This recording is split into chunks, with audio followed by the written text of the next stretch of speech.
Hi, in case you're tuning in early, we are checking our technology to make sure that we are in fact live on the website.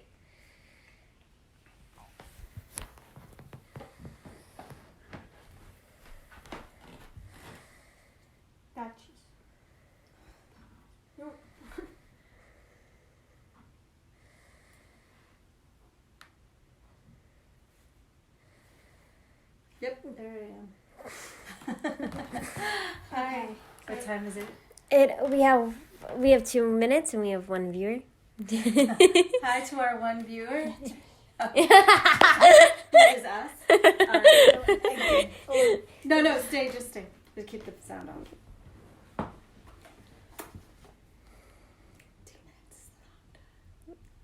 Oh, I'm sorry. We have 1 minute and we have another viewer. Excellent.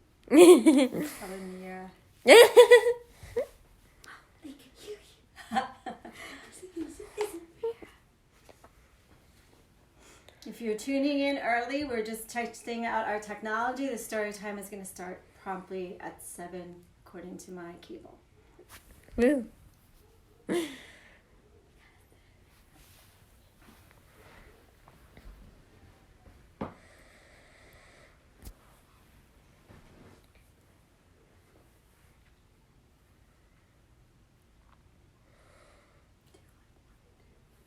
I will.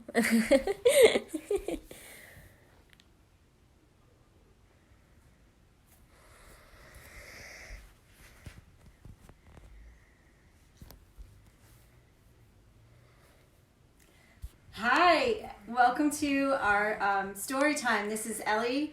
I am a children's librarian at the Merrick Library. Welcome to our patrons, to our friends, to family. We are going to read a story tonight called Strega Nona by Tomie DePaola, who recently passed away, and in remembrance of him. And this story I recently read in the last couple of years for an elementary story time, and it reminds me how much I miss all of my library friends, and especially Sarah and Isa and Bayla and Aiden and Jaden and Max and Camilla and Michael and Jack and everybody else that we see at the library every day who we look forward to seeing again very soon. Know how much we miss seeing you. So anyway, for tonight's book, we have Strega Nona, an original tale written and illustrated by Tomie DePaola.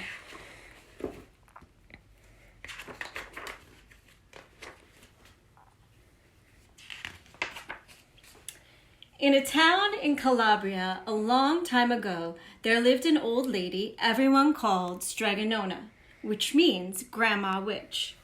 Although the people in the town talked about her in whispers, they all went to see her if they had any troubles.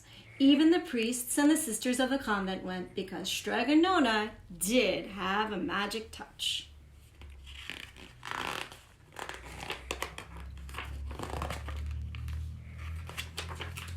She could cure a headache with oil and water and a hairpin. She made special potions for the girls who wanted husbands, and she was very good at getting rid of warts. But Strega Nona was getting old, and she needed someone to help her keep her little house and garden, so she put up a sign in the town square. And Big Anthony, who didn't pay any attention, went to see her. "Anthony," said Strega Nona, "you must keep the house and wash the dishes.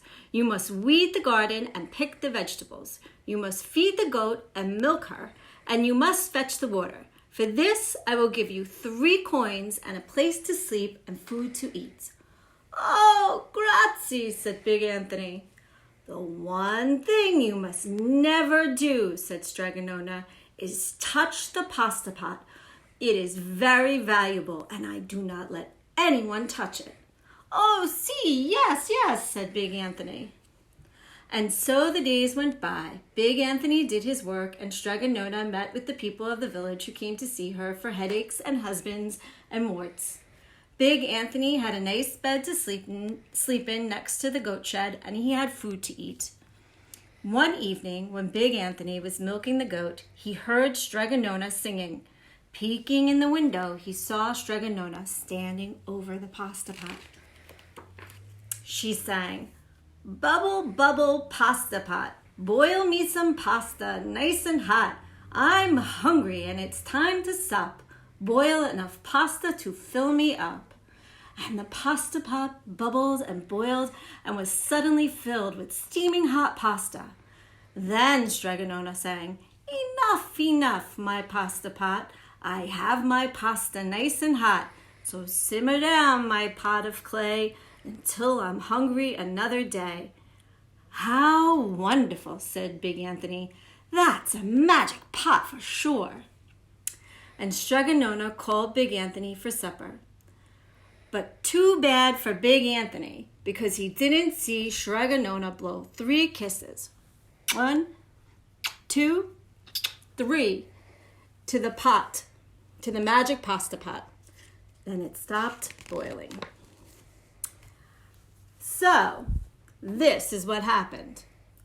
The next day, when Big Anthony went to the town square to fetch water, he told everyone about the pot. And naturally, everyone laughed at him because it sounded so silly. A pot that cooked all by itself? "You better go to confess to the priest, Big Anthony," they said. "Such a lie." And Big Anthony was angry, and that wasn't a very good thing to be. "I'll show them," he said to himself. "Someday I will get the pasta pot and I will make it cook, and they will be sorry." That day came sooner than even Big Anthony would have thought, because 2 days later, Strega Nona said to Big Anthony, "Anthony, I must go over the mountain to the next town to see my friend Strega Amelia. Sweep the house and weed the garden, feed the goat and milk her, and for your lunch there is some bread and cheese in the cupboard. And another thing, don't touch the pasta pot." "Oh, yes, yes, Strega Nona," said Big Anthony. But inside he was thinking, "My chance has come." As soon as Strega Nona was out of sight, Big Anthony went inside and pulled the pasta pot off the shelf and put it on the floor. "Now, let's see if I can remember the words," said Big Anthony. And Big Anthony sang, "Bubble, bubble, pasta pot. Boil me some pasta nice and hot. I'm hungry and it's time to sup. Boil enough pasta to fill me up."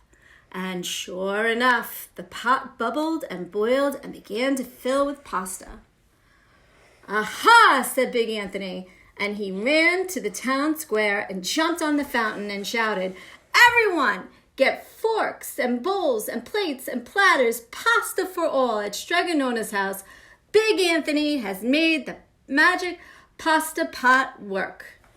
Of course, everyone laughed, but went to get forks and plates and bowls and platters, and sure enough, when they got to Strega Nona's house, the pasta pot was full and it was beginning to overflow. Big Anthony was a hero. He scooped out pasta and filled the plates and platters and bowls.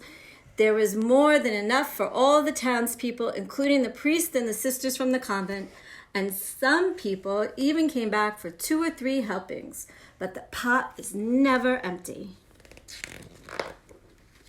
When all had had their fill, Big Anthony sang, "Enough, enough, my pasta pot. I have my pasta nice and hot. So simmer down my pot of clay until I'm hungry another day." But alas, he did not blow the 3 kisses.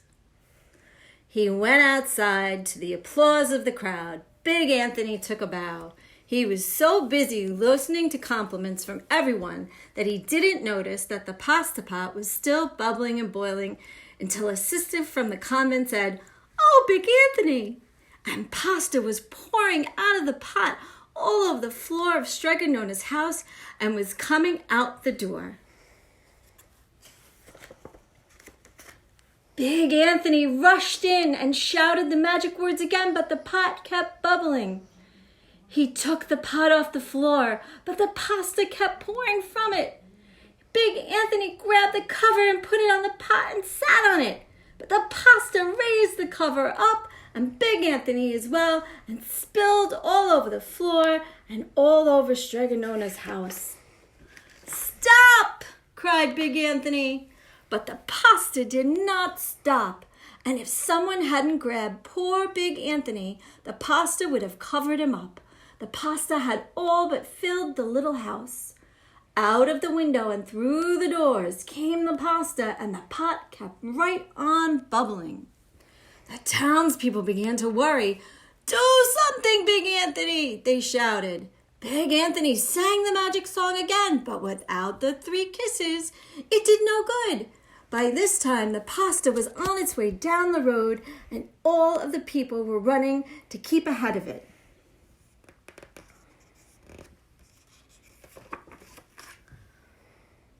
"We must protect our town from the pasta," shouted the mayor. "Get mattresses, tables, doors, anything to make a barricade."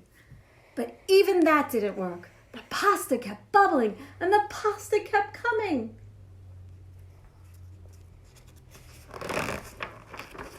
"We are lost," said the people, and the priests and the sisters of the convent began to pray.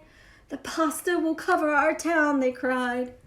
And certainly it would have, if Strega Nona had not come down the road home from her visit. She did not have to look twice to know what happened. She sang the magic song and blew 3 kisses,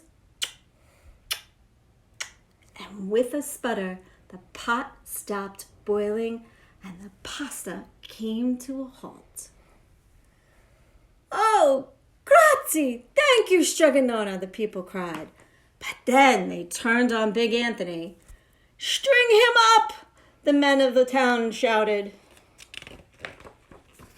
"Now wait," said Strega Nona. "The punishment must fit the crime."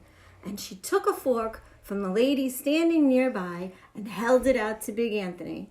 "All right, Anthony. You wanted pasta from my magic pasta pot," Strega Nona said, "and I want to sleep in my little bed tonight. So start eating." And he did.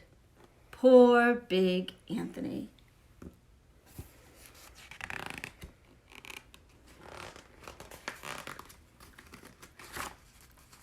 Oops. The end. All right, everybody. Thanks so much for tuning in. Please check out our website and our Facebook page and our Instagram, and keep abreast of what we're doing. There's a lot of stuff that we have going on online, and more programs that will start filling up your time with, we hope. And we hope that everyone is safe and well and staying sane. Have a good night.